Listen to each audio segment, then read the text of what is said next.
আজকে আমরা দেখব পাওয়ার বিআই এ কিভাবে মাল্টিপল ফোল্ডার একসাথে কানেক্ট করে ওপেন করা যায়। তো আমরা চলুন দেখি।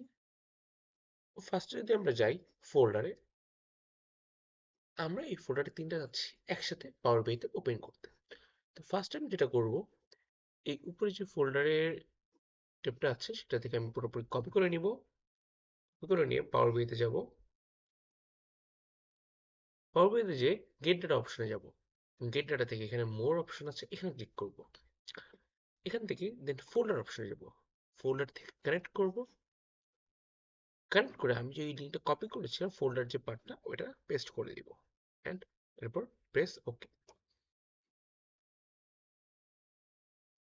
এখন এখান থেকে দেখতে পাচ্ছেন একটা ফাইল চলে আসছে, এখানে ট্রান্সফর্ম ডাটাতে ক্লিক করব।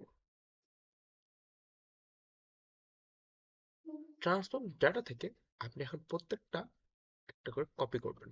এই যে কিউরিজ যেগুলো আছে এখান থেকে এটা কপি করবেন। কপি করে এখান থেকে সেকেন্ডে ক্লিক করেন, ফাইল চলে আসলো। দেন আবার প্রথমে যান, আবার এখান থেকে ডুপ্লিকেট করেন, দেন এখান থেকে আবার সেটা ক্লিক করেন এন্ড এখান থেকে ফার্স্ট এটা ক্লিক করেন।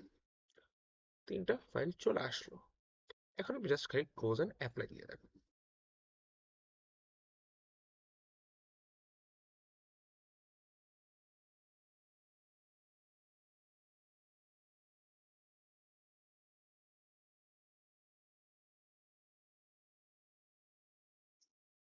এখন আমি যদি টেবিল ভিতে যাই, তা দেখবেন প্রত্যেকটা আমার হয়ে গেছে।